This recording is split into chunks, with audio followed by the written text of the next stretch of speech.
Eu tenho um irmão que é mais jovem que eu. E esse meu irmão, quando ele tinha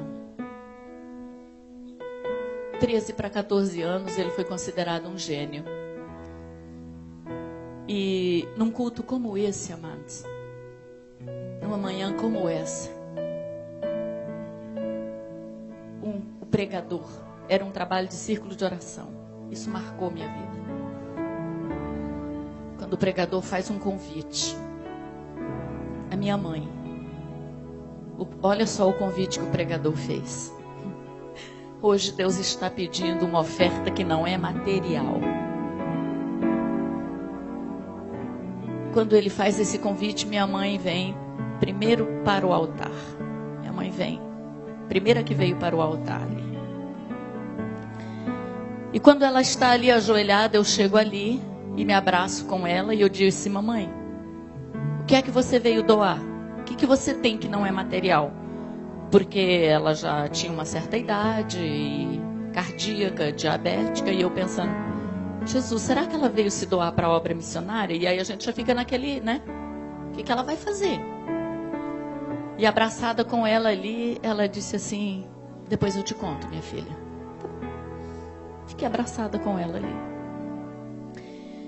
E para que vocês possam entender melhor, esse meu irmão, considerado gênio, com 14 anos ele passou no vestibular de medicina em primeiro lugar. Não pôde cursar, porque ele não tinha segundo grau, não existia naquela época o mandato de segurança. Ele voltou a fazer o segundo grau. Com 16 anos ele voltou a fazer o vestibular de medicina, passou em primeiro lugar novamente e começou a cursar. E os amigos. E eu me lembro assim que naquela época um professor de física se interessou por ele e conversou com meus pais e disse assim, olha, esse menino, esse garoto, a NASA se interessou por ele. Ele vai contribuir com o futuro da humanidade. Ele pode ser um grande físico, um homem renomado. Meu pai olhou para aquele professor, Dr. Ricardo, e disse assim, olha, meu querido, eu fico orgulhoso da sua presença aqui na minha casa, o convite, mas o meu filho é a herança do Senhor. Não abro mão dele.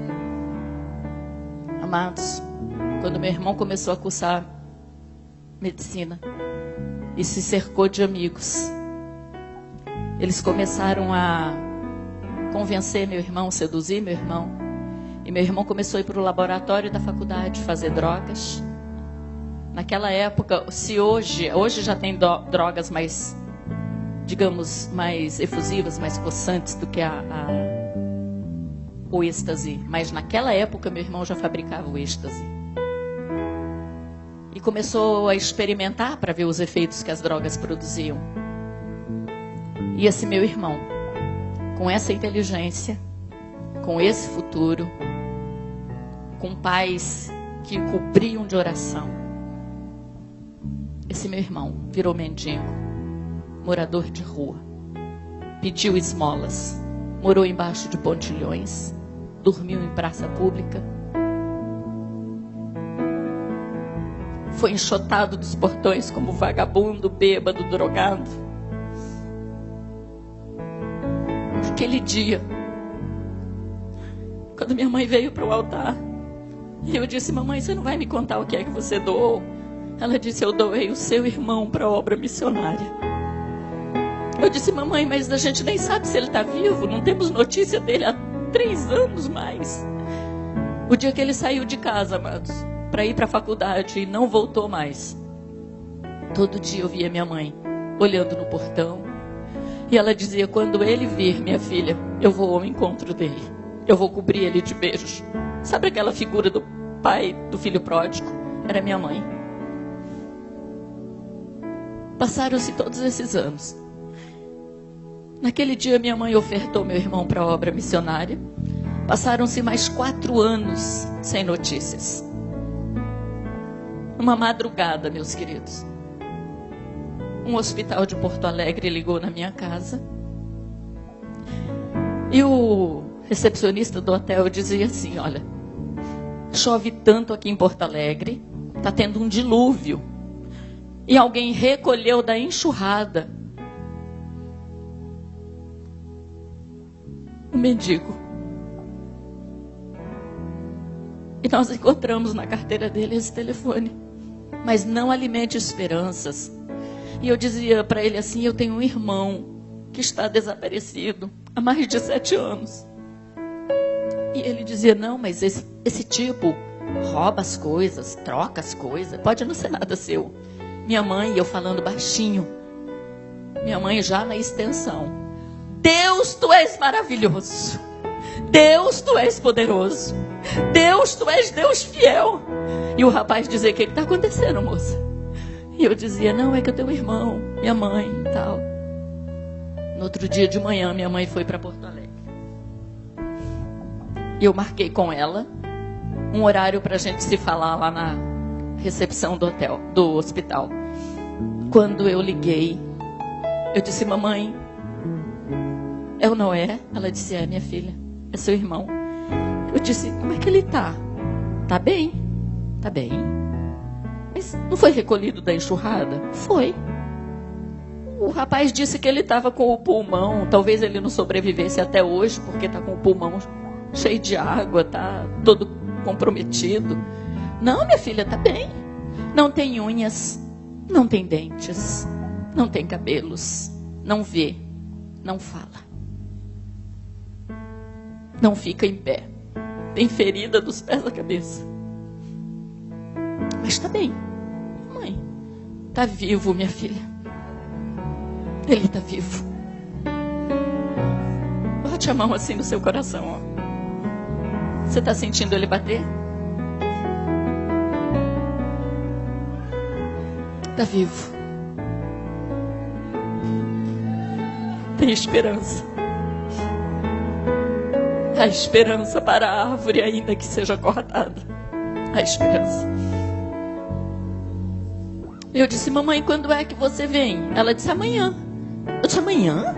Você acha? Você vai largar ele aí, mamãe? Não, minha filha, eu vou com ele. Mamãe, a senhora acha que o hospital vai liberar uma pessoa assim? Vai? Porque a irmã Judite vai vir aqui, minha filha, no hospital. Eu disse: quem é a irmã Judite? Ah, dirigente do círculo de oração? Onde ela achou a irmã Judite, eu não sei.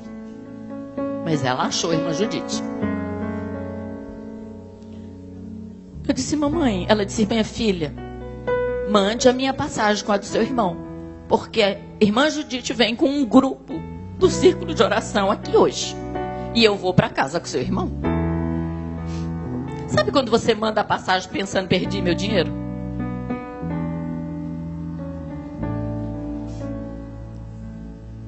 As irmãs, irmã Judite e as irmãs foram no hospital aquela tarde.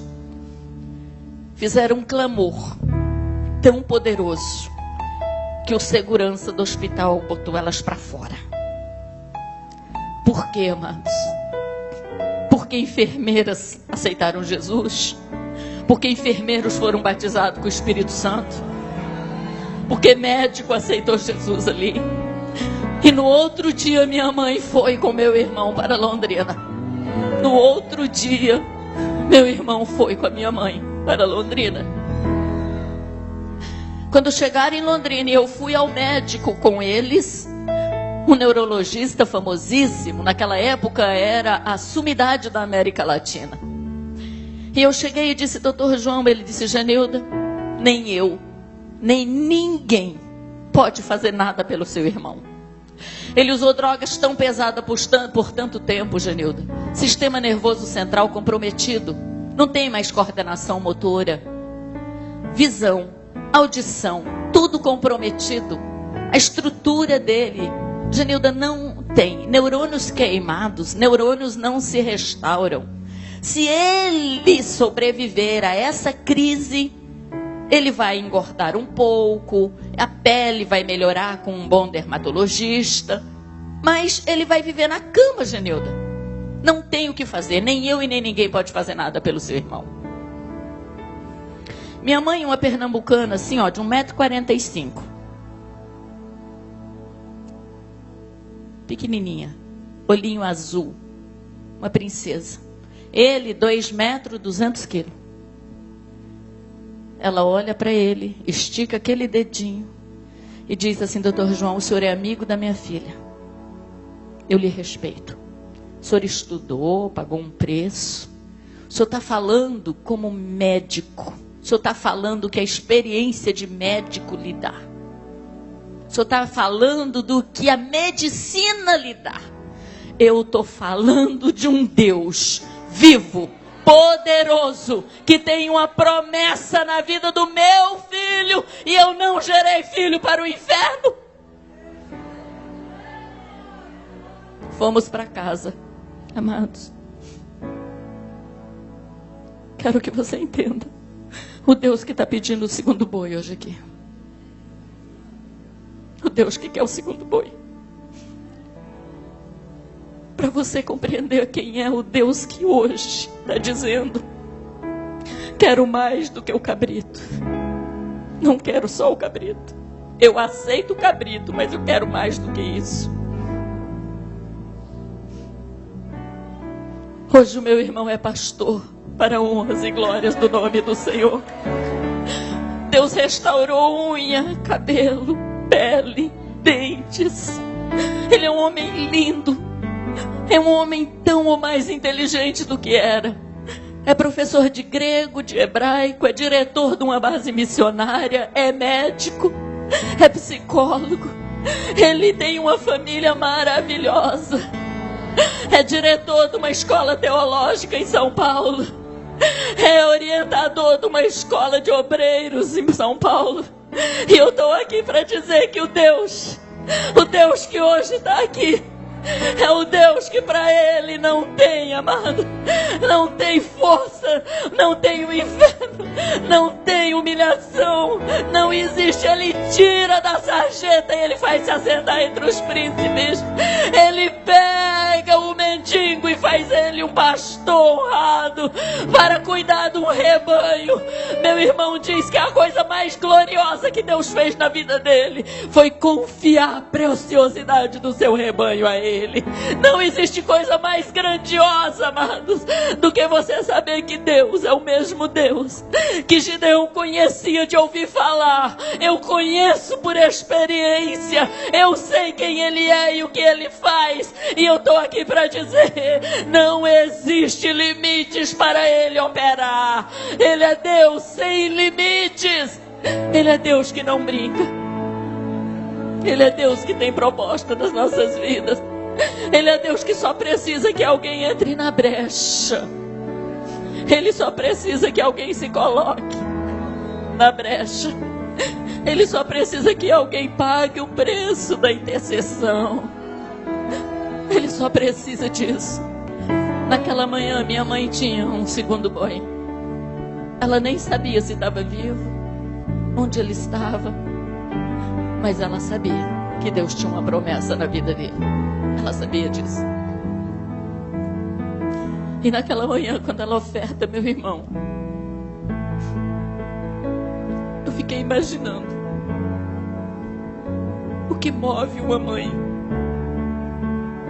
a doar um filho no estado que ele estava. O que move? A esperança.